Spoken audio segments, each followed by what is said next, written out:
আমাদের দেশের যিনি আধুনিক শিল্পের জনক বলা যায় অবনীন্দ্রনাথ ঠাকুর, তার ল্যান্ডস্কেপের দিকে যদি আমরা তাকাই, আমরা দেখব যে তিনি সেই ল্যান্ডস্কেপের মধ্যে আশ্চর্য একটা অ্যাটমসফিয়ার তৈরি করেছেন, একটা আবহ তৈরি করেছেন, যেই এক্স্যাক্টলি যে আবহ আমরা টার্নারের ল্যান্ডস্কেপেও পাই। এখন অবনীন্দ্রনাথ কি টার্নারের ছবি দেখে ইন্সপায়ার্ড হয়েছিলেন? আমি খুঁজি, আমি আমার মতন করে, আমি তো সে অর্থে রিসার্চার নই, আমি এখানে মুখ্যত কিউরেটার, কিন্তু তবুও আমি খুঁজি। এটা যখন আমার মাথায় ঢোকে তখন আমি খুঁজতে থাকি এবং আমি কিছু পাই না। টার্নারের দ্বারা অবনীন্দ্রনাথ ইনফ্লুয়েন্স কিনা তার কোনো সাচ প্রমাণ আমার কাছে নেই।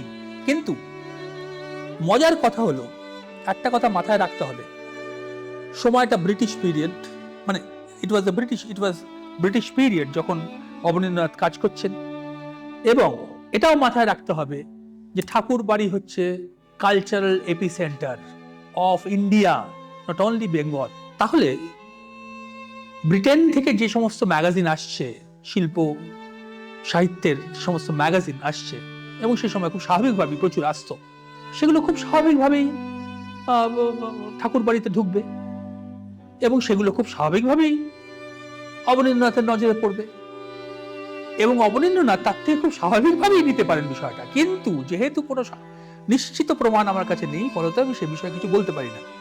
যেটা বলতে পারি সেটা হচ্ছে এই, যে দুজনেরই একটা প্যারালাল সার্চ কে আমি নোটিস করতে পারি।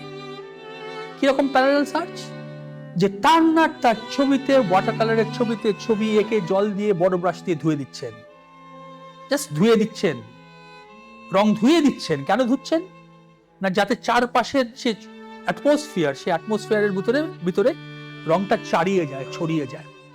সেম জিনিস অবনীন্দ্রনাথ ঠাকুর করছেন, ছবি এঁকে ছবি জলের ভিতর ডুবিয়ে দিচ্ছেন, ধুয়ে দিচ্ছেন, ওই সেই অ্যাটমসফিয়ারিক লাইট তৈরি করছেন, একটা আবহর যে একটা আলো, সেটা টার্নার যেভাবে তৈরি করছেন অবনীন্দ্রনাথ ঠিক সেভাবেই তৈরি করছেন, প্রায় সেভাবে তৈরি করছেন। যেটা আমাকে আকৃষ্ট করেছে সে কথা তো অবশ্যই বলবো, যে এই দুজনের ভিতরে যে সমার্থক উচ্চারণ, আলো নিয়ে উভয়ই একই রকম উচ্চারণ করছেন, যেটা আমাকে আকৃষ্ট করেছে।